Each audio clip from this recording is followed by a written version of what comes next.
Oke, kita mulai ya. Kita mulai dari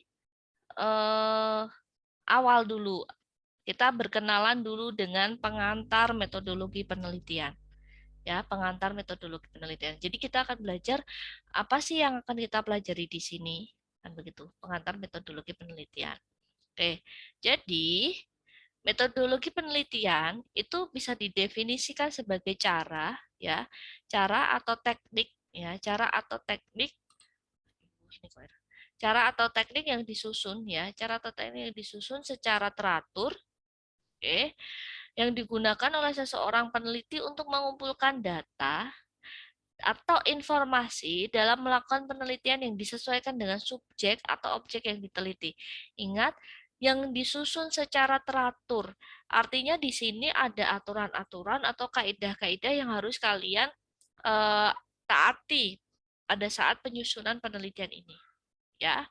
Nah, di sini disesuaikan dengan subjek atau objek. Artinya bahwa penelitian atau variabel dalam penelitian itu tidak selalu berwujud objek. Objek itu misalkan katakanlah adalah objek produk aqua. Itu kan objek. Kita juga bisa melakukan pengukuran pada subjeknya.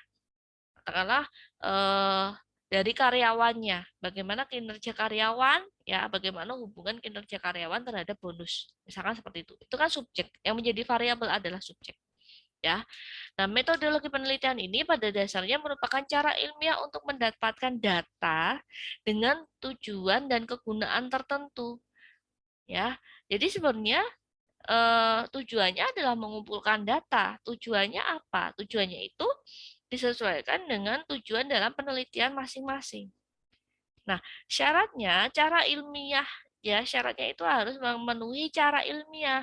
Cara ilmiahnya apa? Rasional, ya. Jadi ya penelitian itu harus rasional. Kalau penelitian itu rasional, kenapa harus diteliti? Kan begitu. Yang kedua, empiris. Empiris itu apa? Empiris itu adalah penelitian itu dapat diamati, teramati di sini. Ya, ya, teramati di sini artinya mempunyai kriteria tertentu yaitu valid, reliable, dan objektif. Ya, valid, data yang kita gunakan itu valid, dapat diandalkan, dan juga objektif. Keputusannya itu objektif, tidak bersifat subjektif. Nah, selanjutnya, yang ketiga adalah sistematis. Jadi nggak bisa kita melakukan penelitian itu awur-awuran tanpa ada tahapan atau aturan-aturan yang ada. Tidak menaati aturan-aturan yang ada. Harus sistematis. Dimulai dari bab 1. Bab 1 apa? Bab 1 itu adalah latar belakang, rumusan masalah, ya, misalkan bab tujuan, batasan, asumsi. Itu harus terurut. Nah, kalau kita mau merumuskan masalah, itu harus menceritakan dulu, harus menggambarkan masalah itu di dalam latar belakang, baru mengerucut ke rumusan masalah. Ya, selanjutnya rumusan masalah itu harus terjawab di dalam kesimpulan, kan begitu. Jadi antara rumusan, tujuan, dan kesimpulan itu adalah satu garis lurus yang memang harus saling menjawab satu dengan yang lain. Itu artinya sistematis di sini. Oke. Kita lanjut. Nah, oke ya. Biar nggak gede kayaknya videonya saya. Nah, macam-macam data penelitian, ini macam-macam data. Jadi nanti kita akan mempelajari data dan metode. Nah, data penelitian itu bermacam. Ada yang disebut data kualitatif dan data kuantitatif. Apa itu kualitatif? Apa itu kuantitatif? Nah, nanti akan saya sampaikan. Data kualitatif ini dibagi menjadi dua, kualitatif empiris dan juga kualitatif bermakna. Sedangkan data kuantitatif itu ada data kuantitatif diskrit, kontinum. Kontinum itu dibagi lagi menjadi data ordinal, interval, dan juga rasio. Ini kalau kita berbicara masalah data dulu, macam-macam datanya. Kita belum berbicara masalah macam-macam metodenya di sini. Ya. Nah, apa itu data kualitatif? Kan begitu. Ya. Definisinya adalah paling gampangnya begini. Data kuantitatif itu diartikan sebagai data yang berupa angka. Yang berupa angka yang dapat diolah dengan matematis atau statistik. Ya, jadi data yang berupa angka itu adalah data-data kuantitatif. Sedangkan data kualitatif adalah sebaliknya. Ya, datanya itu bukan berupa angka dan yang dapat diolah dengan matematis atau statistik. Jadi memang kebanyakan penelitian-penelitian kualitatif yang pure kualitatif ya, yang pure kualitatif itu biasanya adalah penelitian-penelitian yang berada pada penelitian ilmu sosial. Kenapa saya bilang pure? Ya, kalau kita akan melakukan penelitian kualitatif pada teknik, itu biasanya ujung-ujungnya itu sebenarnya bisa kita katakan penelitian kombinasi, bukan kualitatif. Kenapa? Contohnya, kita akan mengukur tingkat kepuasan pelanggan, katakanlah terhadap apa ya, terhadap jasa bioskop, katakanlah begitu. Ya, kalau pure kualitatif, kita kan akan menemukan puas dan tidak puas. Oh, saya puas dengan pelayanan katakanlah Empire gitu. Di sini nggak ada Empire ya. Katakanlah Cinemax gitulah. Saya puas di sini. Si B tidak puas. Puas dan tidak puas itu kan tidak ada parameter yang pasti. Puas itu parameternya dari berapa sampai berapa ya? Tidak puas itu berapa sampai berapa ya? Nah, kembali lagi ke syarat tadi bahwa harus objektif. Ya, kalau hanya puas tidak puas itu kan masih sebatas subjektif saja. Oke ya. Nah, bagaimana kita bisa melakukan pengukuran ya? Melakukan pengukuran yang pasti atau terukur di sini puas itu dapat terukur ukurannya berapa. Nah, ini yang harus kita gunakan instrumen penelitian yang lain. Apa itu? Kalau kita akan melakukan penelitian kualitatif dalam tanda kutip misalkan tadi tingkat kepuasan, kita harus menggunakan instrumen penelitian apa di sini agar indikator puas dan tidak puas itu terukur. Ayo, ada yang tahu nggak? Kita bisa menggunakan instrumen penelitian apa? Ada yang tahu nggak? Apa yang biasanya digunakan? Izin menjawab, Bu. Apa? Rating, Bu. Rating. Rating itu biasanya instrumennya apa? Rating itu kan angka apa ya? Bisa kita katakan skalanya kan. Tapi instrumen di sini adalah kuesioner kan? Kuesioner. Kita bisa menggunakan instrumen penelitian itu. Nah, dalam kuesioner itu ya, dalam kuesioner itu karena datanya masih bersifat bukan artinya kan dari parameter puas tidak puas tadi dengan beberapa pertanyaan kita pindah ya, kita pindah ke dalam angka, katakanlah puas itu angkanya 4 sampai dengan 1 ya. Ya kan? Ini kan berarti berubah menjadi kuantitatif kan di situ. Nah, sebenarnya makanya saya katakan biasanya ujung-ujungnya ya mixed methods gitu.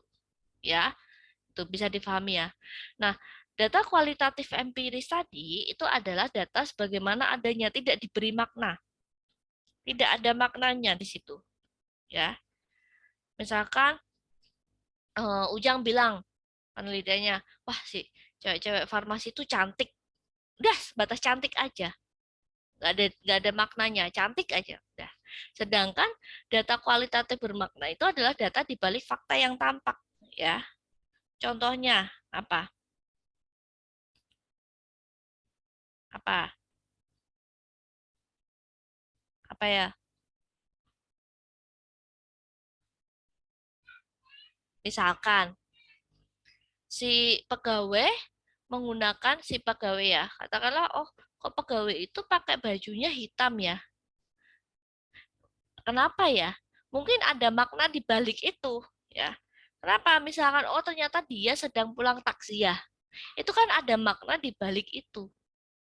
Nah, itu yang dinamakan dengan data kualitatif bermakna di sini. Jadi ada data di balik fakta yang tampak. Oke ya. Ya bisa difahami di sini. Oke.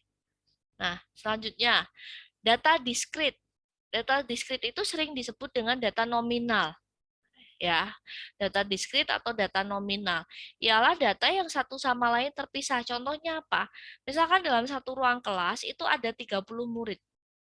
Ya, 16 wanita dan 14 pria. Nah, angka 30, 16 dan 14 itu kan adalah data diskrit. Artinya tidak saling tidak saling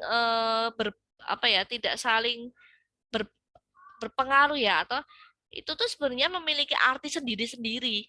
Yang wanitanya 16, prianya 14 itu kan suatu hal yang berbeda.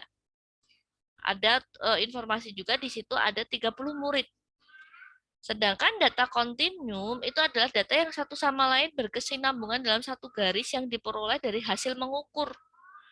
Contohnya apa di sini? Contohnya adalah berat badan itu kan diukur. Ya. Oke, bisa difahami ya di situ. Atau misalkan, nah kita masuk lagi ke yang lain. Data ordinal. Ya, data ordinal ini biasa disebut dengan data kuantitatif berbentuk peringkat atau ranking. Contohnya, saya akan memberikan ranking atau ordinal atau parameter. Ranking 1 itu nilainya 100. Ya. Ranking 2 nilainya 95. Antara 100 dan 95 itu jaraknya adalah 5 poin. Ya. Tapi ranking 3 saya kasih nilai 75. Berarti jaraknya adalah di sini 20 poin. 20 poin. Itu yang dinamakan dengan ordinal. Tetapi jika di ranking 3 itu saya kasih nilainya itu 90 poin, ini bukan ordinal lagi, tetapi interval. Ya, karena jaraknya sama antara jarak titik 1 dengan yang kedua itu 5, 5, 5, 5 itu interval. Kalau ordinal bisa beda. Yang katakanlah satunya 5, terus jarak kedua ketiga 20, jarak ketiga keempat 25 itu bisa. Nah, bedanya interval dengan rasio apa? Kalau interval itu tidak memiliki atau tidak mempunyai nol absolut. Jadi tidak dimulai dari nol. Tidak ada nol absolut di situ. Sedangkan rasio itu ada nol absolut di situ. Nah, saya sudah jelaskan ya, di sini ada data ordinal. Yang sering keluar adalah ordinal, interval, rasio ini. Ya, diskrit ini sering keluar ketika ujian. Jadi jangan sampai ada yang bilang ordinal itu apa, nggak bisa jawab di sini. Oke, nah itu baru mengenai macam-macam data. Sekarang kita masuk ke dalam macam-macam metode penelitian. Nah, tadi yang saya sampaikan, metode penelitian itu ada 3, kuantitatif, kualitatif, dan juga kombinasi atau mixed method. Ya, kuantitatif tadi berarti tidak berhubungan atau tidak berupa angka kan. Nah, ini kita bisa dapatkan datanya dari mana? Dari survei. Misalkan, tadi saya akan survei, puas nggak sih dengan pelayanan jasa X? Parameternya sebenarnya cuma puas dan tidak puas saja. Kalau pure penelitian dalam ilmu sosial ya kita bisa menyimpulkan bahwa puas dan tidak puas tanpa perlu adanya parameter angka puas itu berapa sampai berapa di situ. Ya. Oke. Yang kedua adalah eksperimen. Oke, nanti akan saya jelaskan. Kalau kualitatif, fenomenologi, grounded theory, etnografi, case study, dan naratif. Tapi yang sering digunakan oh ini kebalik ya. Ini yang kualitatif, ini yang kuantitatif ya. Nah, itu. Nanti saya jelaskan di satu-satu. Nah, ini kombinasi. Ini ada sequential atau berurutan, konkuren atau campuran. Tapi yang sering digunakan survei, eksperimen, case study. Kalau di dalam ilmu teknik ya, naratif itu jarang. Ini ilmu sosial oke.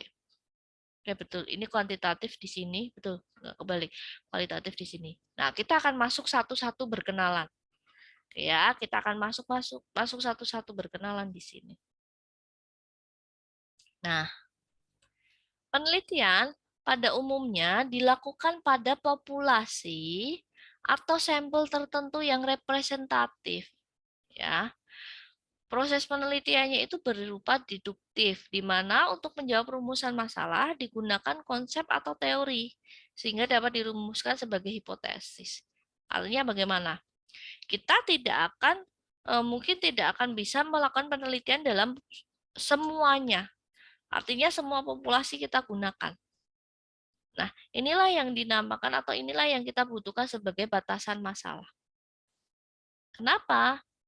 Karena kita ada keterbatasan waktu, keterbatasan tempat, keterbatasan tenaga. Misalkan.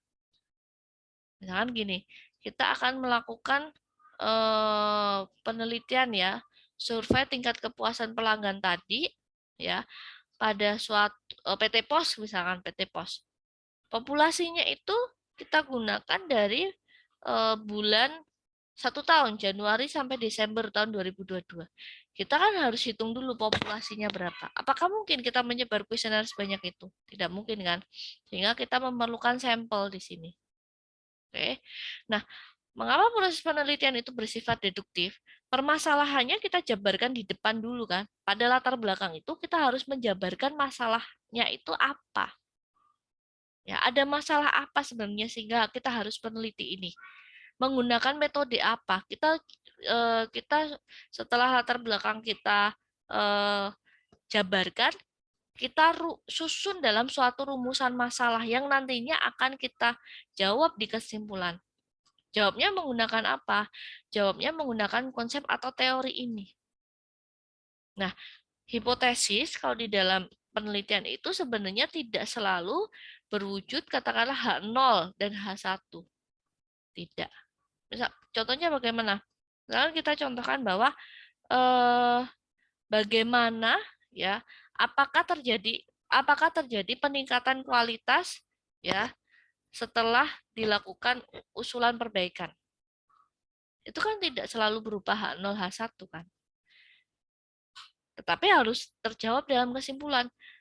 Ada nggak perubahannya? Ada nggak perbaikan kualitasnya? Ada atau tidak? Kan jawabannya itu. Ya. Hipotesis tersebut selanjutnya diuji melalui pengumpulan data lapangan. Ya, untuk mengumpulkan data digunakan instrumen penelitian tadi. Kalau datanya, jadi pada data itu ada data primer dan ada data sekunder. Data primer bukan artinya data yang utama kita gunakan, salah kaprah. Jadi nanti kalau ketika sidang saya tanyain data primer salah, kalian harus baca lagi. Data primer itu adalah data yang cara mendapatkannya itu kita lakukan sendiri. Contohnya tadi kuesioner, itu kan kita menyebar sendiri. Nah, sedangkan data sekunder itu adalah data yang sebenarnya sudah ada, diambil oleh pihak lain dan kita hanya tinggal menggunakan. Contohnya apa? Data cacat. Ya, data jumlah cacat itu kan sudah diambil oleh bagian QC misalkan. Ya. Selanjutnya data yang telah terkumpul dianalisis secara kuantitatif dengan menggunakan statistik deskriptif. Karena ini metode kuantitatif tadi. Atau interferensial sehingga dapat disimpulkan hipotesis yang dirumuskan itu terjawab atau tidak, terbukti atau tidak, tercapai atau tidak di sini. Oke.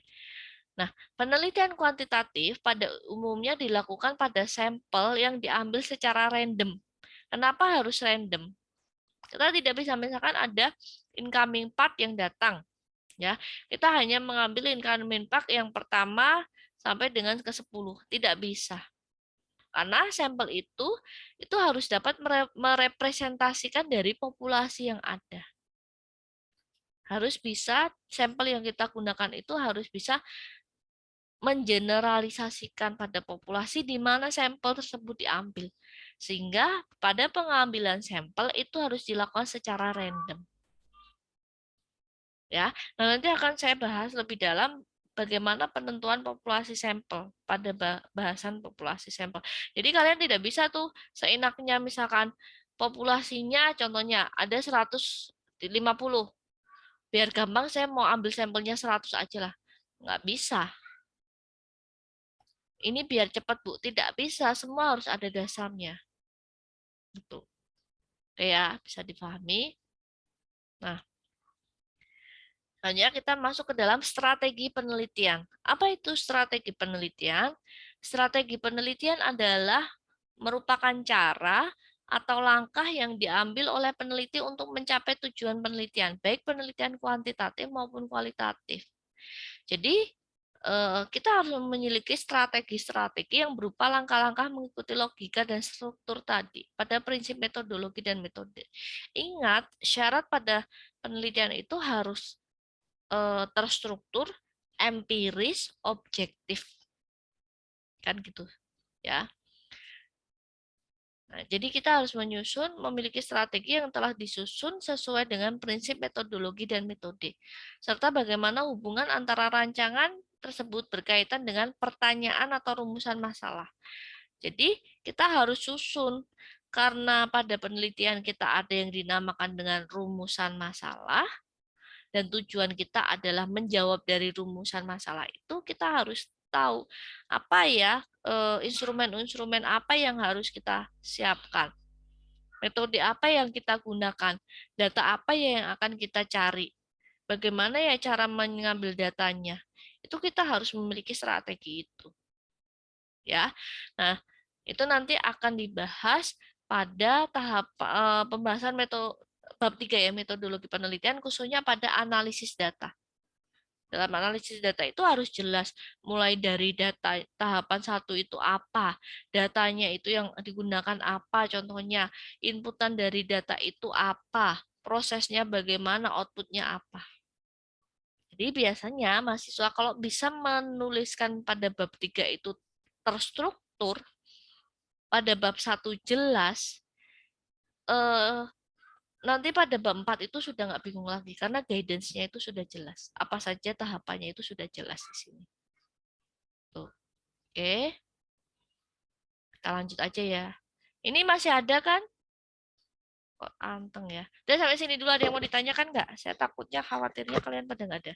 Ada yang mau ditanyakan di sini? Ada yang mau ditanyakan? Ujang? Ujang izin bertanya, Bu. Oke, silakan Jang. On cam kan, Bu? Kelihatan, Bu? Enggak, Bu? Kelihatan. Silakan. Eh, sebenarnya pertanyaannya balik ke belakang lagi, Bu, terkait materinya. Kan akan dipadatkan di 6 pertemuan ya, Bu ya? Dan ini kan terkait tugas besarnya juga pembuatan jurnal. Atau berarti kalau jurnal itu kan berarti penelitiannya, Bu ya?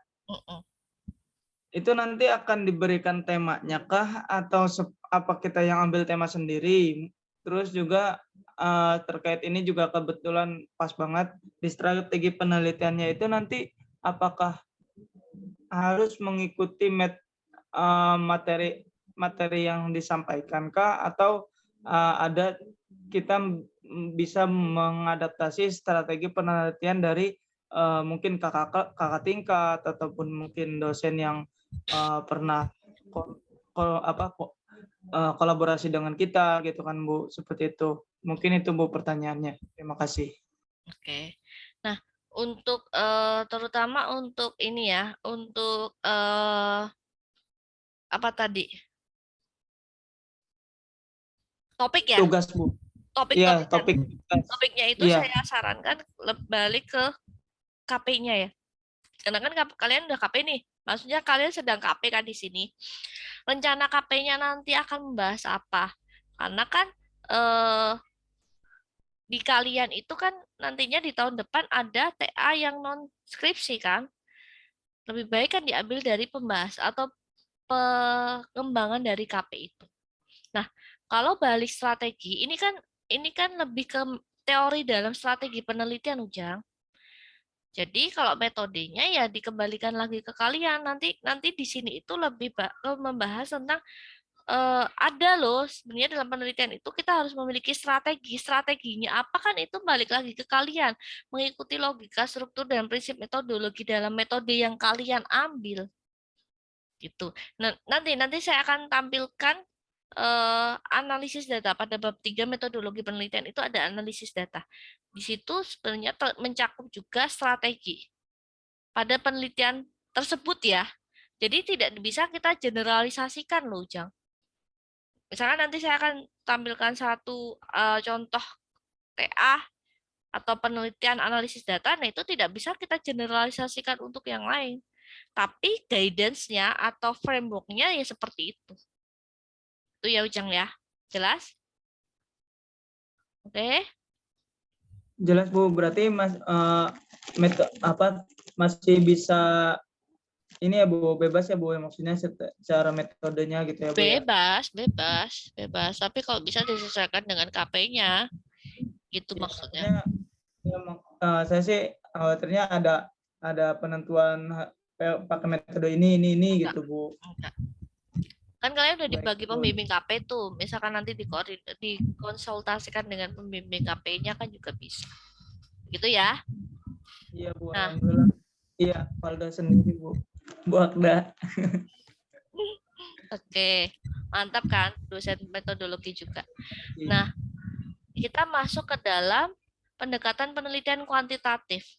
Ya, tadi. Jadi kuantitatif itu kan berupa angka yang melibatkan perencanaan yang matang dan rinci, meliputi berbagai aktivitas mencari, mengumpulkan, menganalisis data, dan menghasilkan suatu kesimpulan yang matang dan rinci. Ya, di sini harus ada pengujian hipotesis yang sudah testable, dan kita mengetahui bagaimana menguji hipotesis tersebut. Ya, nah, konsep dalam penelitian kuantitatif ini dinyatakan dalam bentuk variabel biasanya. Variabelnya apa? Variabel yang kita ukur ini apa? Jelas di sini. Pengukurannya harus dibuat dalam bentuk skala yang telah dibuat, sehingga data yang didapatkan ini dapat menguji variabel yang mau diuji. Ini masuk ke metodenya. Pengukurannya bagaimana itu jelas. Metodenya bagaimana itu jelas. Mungkin lebih masuk ke sini ya. Oke. Nah, pendekatan kuantitatif tadi, prosedurnya sudah baku dan dapat direplikasi. Nah, kalau dalam S1 itu kan sebenarnya hanya mengimplementasi dari teori kan, implementasi dari teori saja. Ya. Jadi, prosedur dalam penelitian kualitatif ini katakanlah kita menggunakan penelitian Six Sigma di MIC. Dalam tahapan Six Sigma itu kan framework-nya sudah jelas. Tahapannya ada di MIC di sini. Ya. Define, measure, analyze, improve, control. Ini sudah jelas. Nggak bisa misalkan Ujang nawar, boleh nggak Bu analyze dulu, baru measure, baru define, baru control, terus improve. Nggak bisa. Kan itu sudah pasti. Yang kita bisa replikasi adalah di dalam define ini, untuk menemukan define ini kita bisa menggunakan instrumen atau tools apa ya. Misalkan kita bisa menggunakan toolsnya pada define itu katakanlah histogram atau Pareto kayak gitu. Pada measure kita bisa menggunakan SPC. Pada analysis kita bisa menggunakan FMEA. Improve-nya itu kita bisa melakukan implementasinya bagaimana, kontrolnya kita bisa menggunakan apa. Tapi pakem bahwa tahapannya itu define, measure, analyze, improve, control. Gitu ya. Nah, data kuantitatif ini tadi dapat berupa angka dan harus berpresisi. Artinya presisi di sini tidak hanya tepat, tapi sangat tepat. Ya, pada data kuantitatif.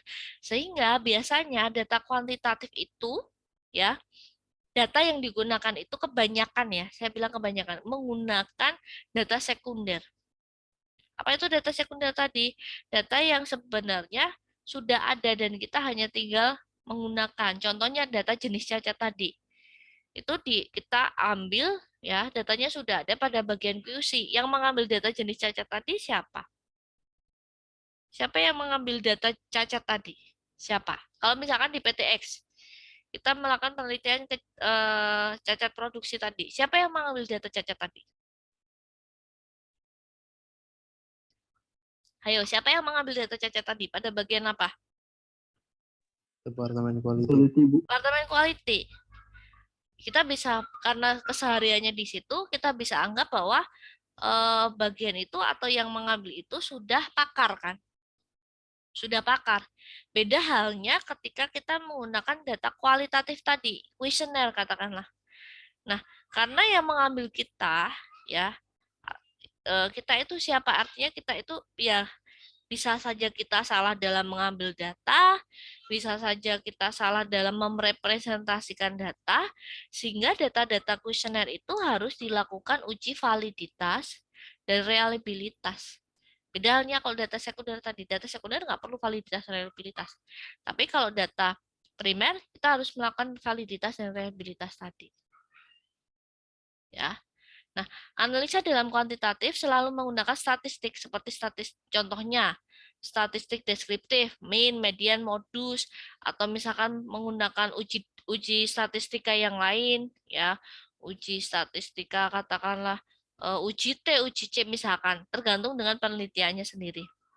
Nah, penarikan kesimpulannya dengan statistika inferensial, ya, untuk mendapatkan status hipotesisnya tadi itu terjawab atau tidak. Gitu. Oke. Masuk sini. Nah, data penelitian kuantitatif tadi prosedurnya sangat baku dan matang. Pakem. Ya, sedangkan kualitatif tadi lebih longgar. Apalagi kalau pure kita berbicara pada penelitian ilmu sosial tadi. Kalian bisa nanti coba cari-cari jurnal tentang penelitian ilmu sosial dengan jurnal pada penelitian teknik atau matematika. Beda, ya. Data kualitatif yang ingin didapatkan ini otentik, ya. Kalau kualitatif itu otentik, bukan berupa angka. Jadi sebenarnya tidak perlu skala. Kalau pure kualitatif tadi, hanya perlu data yang mendalami mengenai fenomena apa yang kita teliti tadi. Ya, analisa dalam kualitatif tadi bisa menggunakan coding, artinya kita bisa analisis dari kata per kata, halaman per halaman.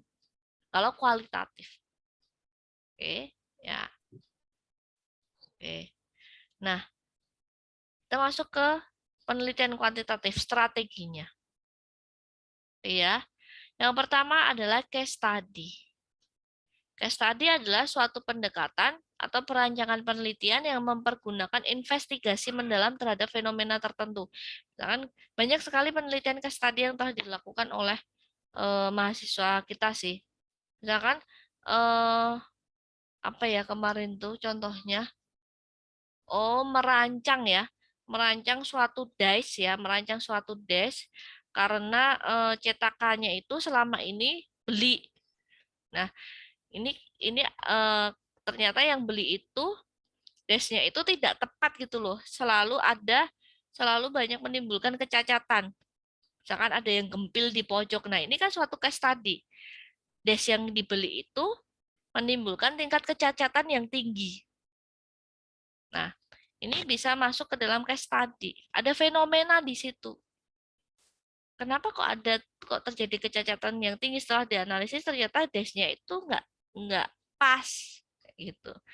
Nah, ini kalau dalam kasus tadi itu juga bisa berhubungan dengan eksperimen. Kalau dalam kasus yang saya contohkan ya. Kenapa? Si mahasiswa tadi ya dari pengalaman tadi karena dia berada pada bagian UC, dia membuat rancangan suatu dice. Jadi ada beberapa cetakan yang dirancang di sini. Eksperimen kan di situ. Ya. Penyebabnya adalah terjadi kecacatan tinggi dari cetakan tadi. Dia membuat suatu eksperimen beberapa cetakan dice ini. Yang di trial error, eksperimen itu diuji coba. Sehingga menemukan satu usulan dice yang dibuat sendiri oleh pabrik itu. Jadi udah nggak beli lagi di luar. Dan ternyata dice tadi, usulan cetakan dice ini bisa mengurangi tingkat kecacatan yang terjadi. Kalau dalam kasus tadi. Jadi ini sudah sekaligus dua contoh ya. Kalau survei apa? Suatu pendekatan atau rancangan penelitian yang mengetahui hubungan dan pengaruh. Contohnya apa? Kita akan melakukan survei hubungan ya, hubungan IPK mahasiswa ya yang bekerja, IPK mahasiswa dengan mahasiswa yang bekerja. Dan selama ini kita lihat kok malah bisa ya anak-anak dengan status yang kerja itu IPK-nya malah lebih tinggi. Nah, ini kan kita bisa melakukan survei. Surveinya objeknya apa? Mahasiswa yang bekerja, ya, yang kuliah dan bekerja. Populasinya apa? Misalkan populasinya adalah, ini hati-hati. Kalau kalian menentukan populasi. Contohnya populasinya itu apa berarti? Semua mahasiswa di UBP yang bekerja sambil kuliah, itu populasi. Nah, sampelnya katakanlah kita ambil contohnya. Kita ambil sampel mahasiswa TI. Itu sampel. Nah, sampel mahasiswa TI tadi sampel mahasiswa yang bekerja atau yang tidak bekerja? Ayo. Ayo, sampelnya tadi apa berarti? Kalau saya ngambil mahasiswa TI, sampelnya yang bagaimana? Yang bekerja, Bu. Yang bekerja. Jangan salah menentukan populasi sampel. Kalau ketemu saya nanti di sidang kalian nggak bisa menentukan populasi sampelnya, salah. Awas nanti. Karena saya pernah menemui begini kasusnya. Saya sudah sampai masih ingat. Ya, populasinya adalah jumlah ruang kelas pada SMK waktu itu. Menurut kalian kalau populasinya jumlah ruang kelas, sampelnya apa? Ayo, kalau populasinya jumlah ruang kelas yang ada di SMK itu, sampelnya apa? Sampelnya apa? Ketersediaan fasilitas pendukung kelas, Bu. Ruang Kelasnya kelas. juga kan? Sampelnya kelasnya juga kan? Iya. Betul kan? Misalkan kita ambil dari, katakanlah, dari bayangan saya itu sudah, misalkan ada 100 kelas, sampelnya kita ambil contohnya dari rumus yang kita gunakan, katakanlah ada 50 kelas. Kan harusnya gitu. Tapi sampel yang digunakan bukan seperti itu. Dan itu sudah terjadi, sudah selesai loh penelitiannya. Salah kaprah. Dan pada saat itu saya suruh ulang dari awal. Benar-benar saya suruh ulang dari awal. Karena penentuan populasi sampelnya aja salah kok. Datanya salah lah. Karena sampelnya itu, dalam penelitian itu adalah guru dan kepala sekolah. Nyambung nggak? Ibaratnya populasinya A, sampelnya B. Nyambung nggak? Tidak, Bu. Nah, itu hati-hati. Itu udah sidang TA, dan itu saya suruh ulang dari awal. Karena salah. Pasti hasilnya salah. Wong populasinya kelas kok, sampelnya orang. Nggak nyambung toh. Itu. Jadi jangan sampai salah kalian dalam menentukan populasi sampel. Nah, secondary analysis itu adalah melakukan analisa lanjutan terhadap desain penelitian sebelumnya. Nanti saya akan contohkan. Ya, saya akan contohkan langsung. Content analysis adalah strategi untuk mengukur suatu dokumen yang perlu menggunakan pengukuran kuantitatif. Jadi ini dokumen-dokumen, tapi jarang digunakan ya content analysis ini. Misalkan ada suatu dokumen yang kita harus ukur secara kuantitatif. Ini jarang sekali digunakan sih. Oke, kita skip aja. Oke, kita masuk ke sini pada case study.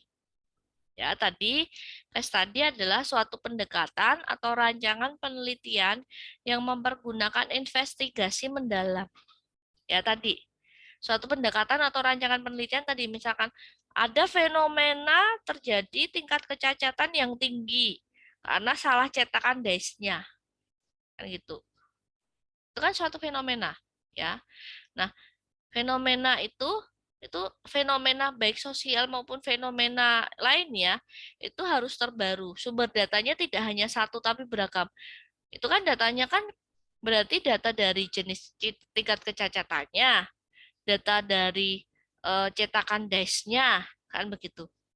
Biasanya dikombinasikan dengan strategi penelitian lainnya. Oke. Nah, yang dianggap sebagai kasus itu sekali lagi, objek itu atau variabel itu tidak hanya objek. Ya, bisa objek, fenomena, subjek, kelompok ataupun organisasi. Ya, jadi tidak selalu variabel itu harus objek. Oke.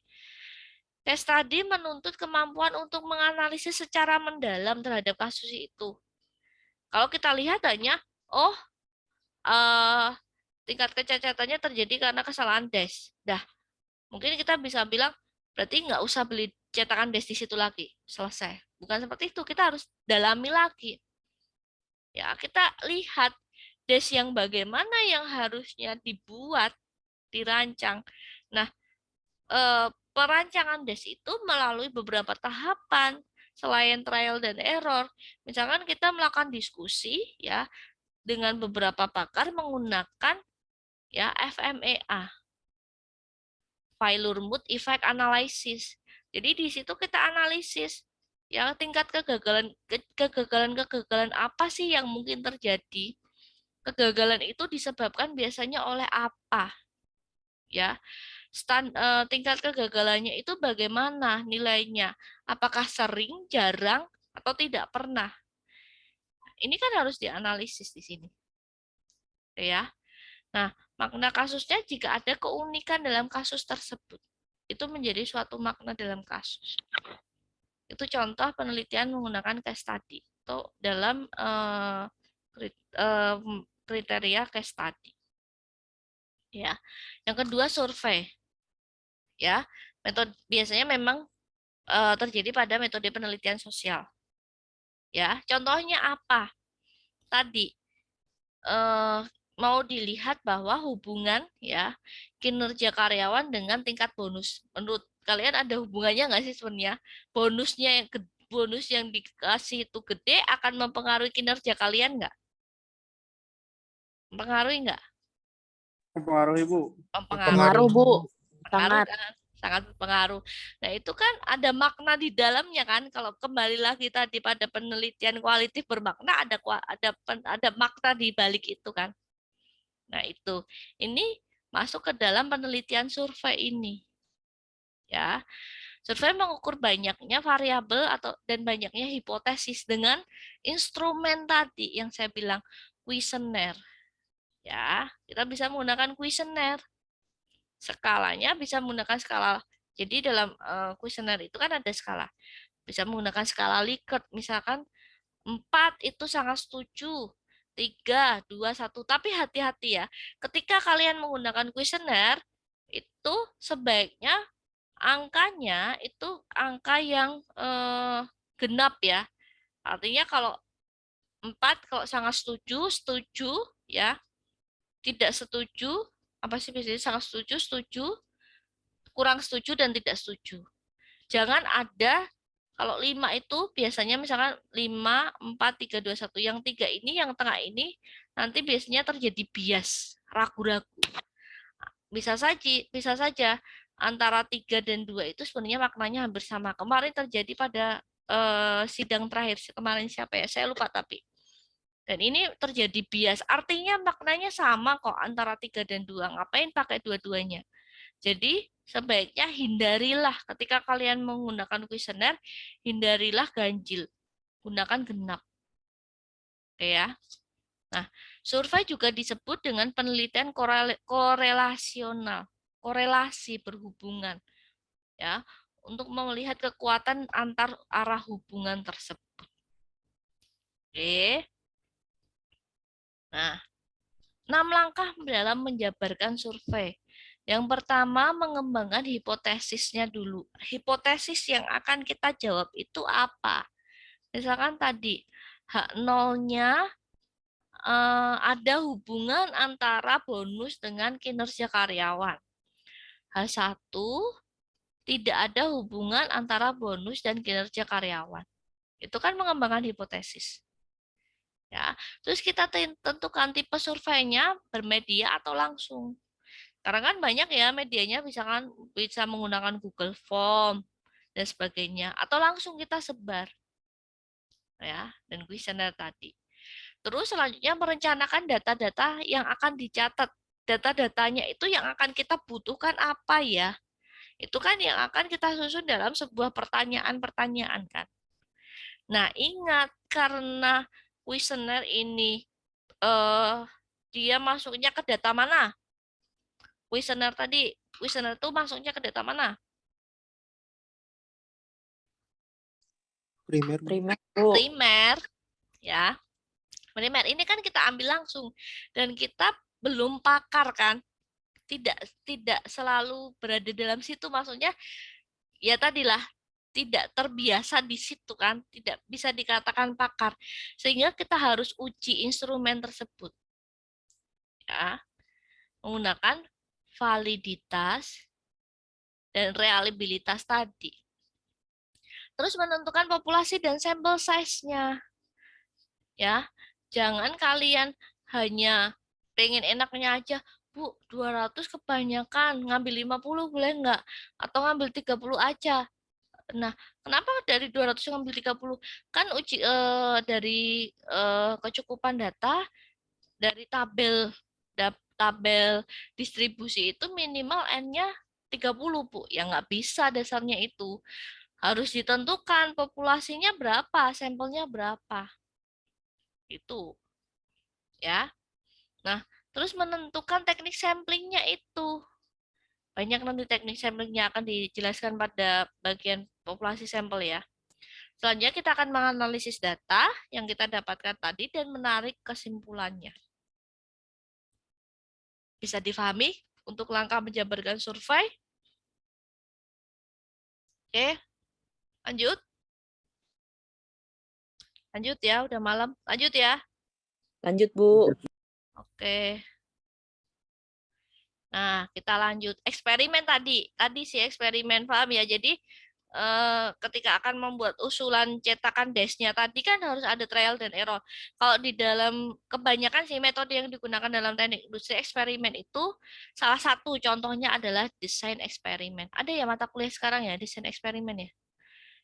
Di bagian kalian bukan ya? Ini mata kuliah pilihan. Ada nggak desain eksperimen? Nah, ini banyak sekali. Nah, salah satunya ada nggak? Adanya desain produk. Oh, Desain beda. Kalau desain produk beda. Desain eksperimen itu salah satunya menggunakan metode Taguchi. Taguchi. Nanti kalau kalian pengen tahu apa sih Taguchi, coba aja searching. Ini lebih ke eksperimental, ya, trial dan error lah, seperti itu. Oke. Nah, 7 bagian dalam penelitian eksperimen. Yang pertama kita harus tentukan mana variabel independen, mana variabel dependen. Independen itu variabel yang mempengaruhi atau yang dipengaruhi. Ayo. Independen itu yang mempengaruhi atau yang dipengaruhi.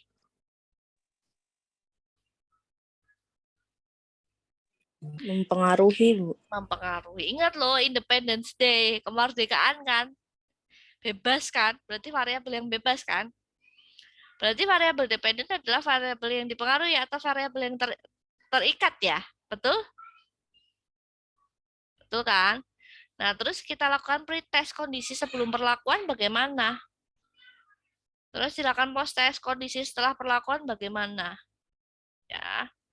Nah, kelompok-kelompok eksperimen tadi kita kelompokkan yang diberikan treatment sama yang tidak diberikan treatment. Selanjutnya, diteliti dan dibandingkan sebelum dan sesudahnya bagaimana. Jadi kita klasifikasikan dulu variabel yang berpengaruh dan variabel yang dipengaruhi. Kondisi sebelum dan kondisi sesudah itu kita ukur. Ya, ini contohnya aja. Oke, terus kita masuk ke secondary analysis. Ya, secondary analysis adalah sebuah analisis lebih jauh dari seperangkat data dengan tujuan untuk menjawab rumusan masalah penelitian untuk menghasilkan interpretasi baru. Apa sih artinya? Jadi sebenarnya penelitiannya itu sudah dilakukan, ya. Terus diuji coba pada objek yang lain. Datanya tidak baru. Datanya tidak baru. Datanya itu menggunakan data yang penelitian sebelumnya yang dimiliki oleh kelompok lain. Kita itu hanya meminjam data yang sudah ada dan diujikan pada tempat lain saja. Jadi datanya udah ada, diujikan pada tempat lain saja. Nanti akan saya contohkan.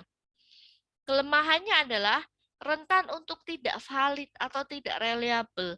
Karena data itu kan sebenarnya bisa jadi ya sesuai dengan objek satu, tidak sesuai dengan objek yang lain. Ya, karena dalam secondary analysis ini tidak ada cara untuk menguji. Ya, kelebihannya apa? Lebih murah dibandingkan mengumpulkan data sendiri dan lebih cepat. Jadi intinya dalam secondary analysis ini hanya melakukan meminjam penelitian yang sudah ada, terus kita dari ambil cut ya, terus kita tempel pada penelitian yang berbeda. Nanti saya akan contohkan ya. Masuk ke content analysis adalah strategi untuk mengukur suatu dokumen. Ini jarang dilakukan. Ini lebih ke penelitian kualitatif. Menggunakan pengukuran ini kualitatif ya, kualitatif. Content analysis itu untuk mengukur atau menghitung kandungan sesuatu dalam teks, misalnya teks radio, majalah, surat kabar, televisi, dan film. Tapi ini jarang dilakukan di teknik. Oke. Lanjut aja ya. Nah, kita masuk ke dalam operasional konsep. Ya. Jadi apa itu operasional konsep? Bagaimana menurunkan teori dan konsep dari dunia yang sifatnya abstrak ke dunia yang sifatnya empiris. Jadi dari teori itu kan sebenarnya sifatnya abstrak nih ke objek penelitian yang sifatnya harus empiris, yang harus teramati, kan gitu. Dari tidak konkret ke konkret, jelas untuk mengukurnya itu apa, ya. Operasionalisasi konsep ini pada ujungnya akan menghasilkan suatu indikator yang dapat mengukur suatu objek di lapangan. Jadi kita harus bisa merepresentasikan, contohnya merepresentasikan dari suatu teori atau metode. Terus kita representasi, oh dari metode ini kita dapatkan beberapa indikator ABC. Hasil akhirnya adalah kuesioner. Nah, pertanyaan dalam kuesioner ini nantinya akan paling sesuai dengan apa yang akan kita ukur dalam penelitian. Contohnya gimana sih nih? Saya contohkan aja ya. Kita langsung, karena udah malam ya, kita langsung contohkan bagaimana menyusunnya. Ini contoh secara umum dulu. Nah, kita bisa lihat indikator ini. Ada harga, produk, cara. Ini diambil dari metode atau bab 2 ya, landasan teori pada metode tersebut. Harga, ya. Misalkan, selain itu tujuan juga dapat memberikan informasi terkait produk mengenai cara kerja dan cara pemakaian. Lalu menginformasikan harga atau biaya yang harus dikeluarkan untuk mendapatkan produk tersebut. Oh, harga atau biaya. Jadi harga itu merupakan salah satu indikator dalam penelitian itu. Itu maksudnya, kita harus bisa merepresentasikan dari metode yang kita gunakan. Penjelasan konsep pada bab 2. Contoh lainnya apa? Nih, saya akan contohkan dulu.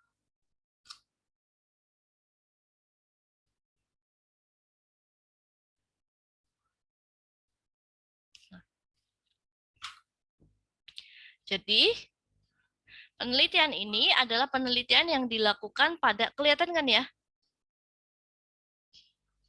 Kelihatan?